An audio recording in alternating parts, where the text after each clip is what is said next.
Gracias, señor presidente. Esta senadora se llama Dolors Pérez y Martí y ve del País Valenciano. Y viene del País Valenciano. Gracias. Gracias. Quiero empezar esta mi primera intervención y este párrafo lo haré en castellano para todos ustedes, recordando el artículo 84, el apartado 5 del reglamento de este Senado, siendo hoy mi primera intervención en esta Cámara. Y ese punto número 5 dice lo siguiente: los senadores podrán intervenir en el Pleno con ocasión del debate de las mociones en cualquiera de las lenguas que tienen el carácter de oficiales en alguna comunidad autónoma. Y en la mía hablamos el valenciano, que es nuestra forma de decir que hablamos el catalán. He querido empezar esta intervención así porque alguna señoría del Partido Popular se ha sentido ofendida en referencia a una intervención de un compañero mío valenciano en el último pleno, lo cual a mí no es que me hubiera ofendido, sino que me pareció triste, me pareció por lo menos patético, porque me hizo recordar en aquel momento a muchos poetas valencianos. Entre ellos me hizo recordar a Vicente Andrés Estellés cuando dice: asumirás la voz de un pueblo y será la voz de tu pueblo y serás para siempre pueblo. Y ahora, una vez aclarada la situación, vayamos a las enmiendas. La señora senadora que ha presentado esta moción del Partido Popular creo que no tiene mucha vergüenza. Me parece que tiene una falta de recuerdos increíble.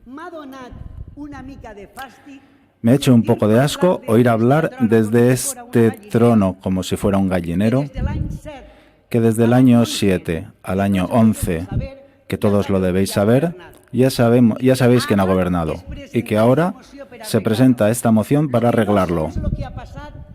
Lo que no sé es lo que ha pasado desde el año 11 hasta el año 15. No hemos tenido gobierno. O hemos tenido un gobierno tan débil que ha sido incapaz de dar soluciones a la realidad de un país. Y cuando digo país, en este caso me refiero al Estado español. Han presentado una moción, vaya poca vergüenza, hablando de I+D, hablando de ayudas a las pymes, tratando el tema de la morosidad, hablando de lo que significan las energías alternativas. Hace 20 años que las estoy defendiendo y ahora resulta que, mire usted por dónde, ustedes acaban de descubrir América. Pero no solo esto. Hablan incluso de una cosa tan delicada como es la preparación en prácticas a la gente de formación profesional. Y hablan también de los investigadores. Y hablamos también del Plan Europeo 2020. Un plan europeo que se firmó con 8.000 millones de euros para 5 años y que el Estado en estos últimos años no ha hecho absolutamente nada. Y que han tenido que ser los organismos y no precisamente del Estado los que han conseguido más de 1.100 millones de euros para los parques tecnológicos y para ayudar en investigación a la pequeña y mediana empresa. Mire usted las cosas que decimos y cómo las decimos. Me parece que esta propuesta es muy seria, señora senadora, muy seria, pero es una propuesta que les viene grande a ustedes. Sí, les viene grande. Si en 4 años han sido incapaces de negar al país la sal y no hacer nada, ¿qué han de hacer ahora? Justo ahora, ahora ya no se puede hacer nada. Ahora, como mucho, lo que pueden hacer es recoger las enmiendas que les hemos presentado para intentar reconducir esa moción. Lo máximo que pueden hacer.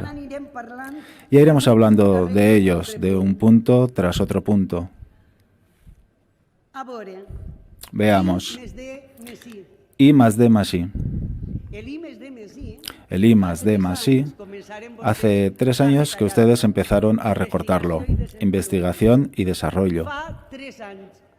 Hace 3 años empezaron a quedarse los investigadores en la calle, fuera de los institutos tecnológicos, fuera de las universidades que habían. ¿Ya? Debido a los recortes que había. Y ahora ustedes hablan de I+D+I. Yo creo que eso se lo aprendieron de tanto oírselo hablar a la izquierda. Y como esta propuesta, todas aquellas que ustedes las tienen escrita y además en castellano, para que puedan saber muy bien qué es lo que enmendamos y en base a cuántas cosas. Qué rápido, ¿no? Gracias, señor presidente. Pérez y Martín, ha estado usted